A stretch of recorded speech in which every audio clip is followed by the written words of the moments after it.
আমাদের দাবি ছাড়ারা শূন্য না, আমরা সবসময় ওয়ার্স্ট কেস সিনারিওটা আগাবো। এখন অ্যাজ এ স্টুডেন্ট তুমি কি করবা?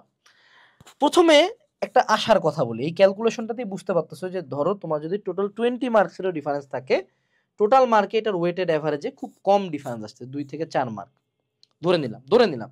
এবং মেজরিটি অফ দ্য মানুষজনের এই টোটাল নাম্বারটা আসলে কারোই 50 থাকে না, বাস্তবতা মেজরিটি অফ দ্য টাইম 38 থেকে 44-এর মধ্যে থাকে, 38 থেকে 44-এর মধ্যে। সো কেউ ফুল মার্ক কিন্তু পাচ্ছে না, এটা আরেকটা ব্যাপার।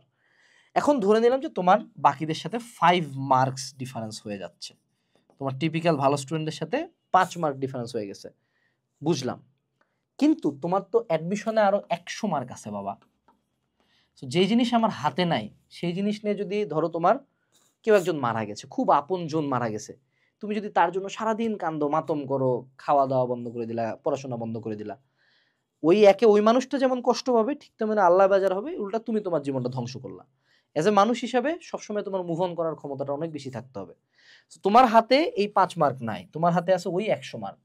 আমার প্রথম কথা হলো আমি আমার হাতে যা আছে সেটা নিয়ে আগানোর চেষ্টা করব। বাকি ও কেন আল্লাহ, ওর কেন এত দামি গাড়ি আছে রে ভাই, আমার সাইকেল আছে, এই সাইকেল চালায় টিউশনি করে আমি একটা গাড়ি কিনবো, that should be your mentality. এরপরে আসো, দেখো ভালো ছাত্র আসলে কোথায় বাবা? তোমরা কিসে পরীক্ষা দিচ্ছ বলো তো? কিসে পরীক্ষা দিচ্ছ?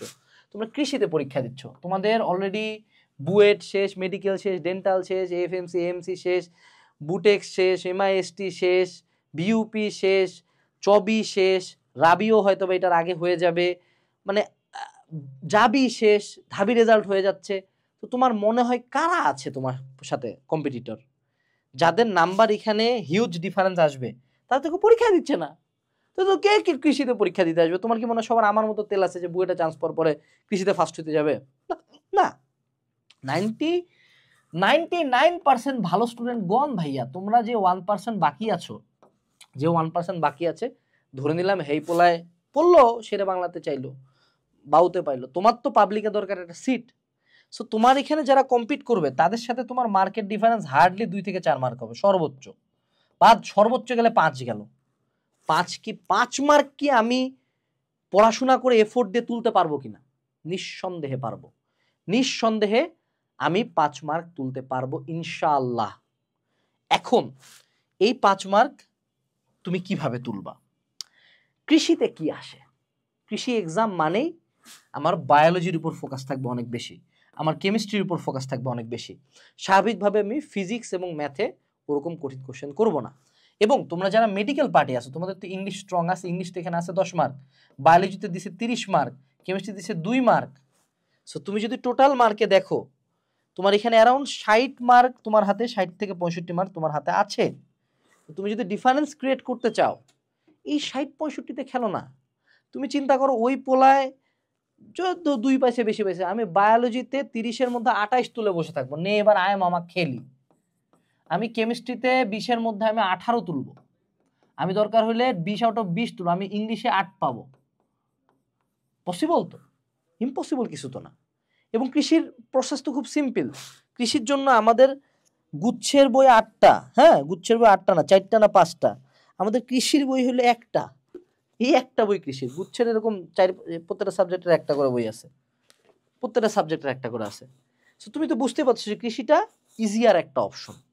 কৃষির বিগত বছরের কোশ্চেন অ্যানালাইসিস করে পড়লেই হয়।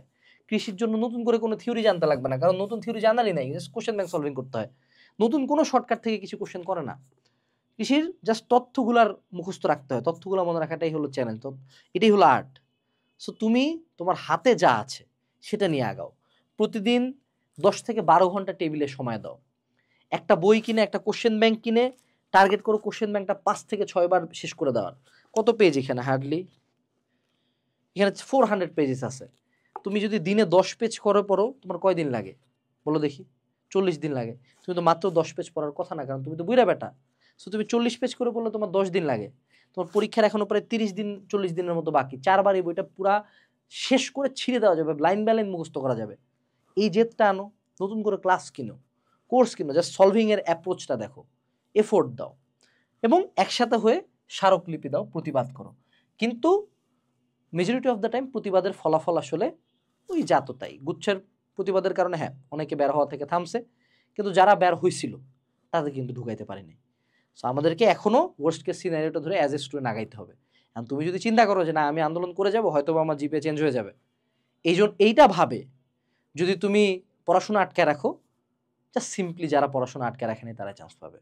So the choice is yours. নিঃসন্দেহে বৈষম্য নিয়ে কথা বলতে হবে, কিন্তু সেই কথা বলার সাথে আমাদের পড়াশোনা চালিয়ে যেতে হবে।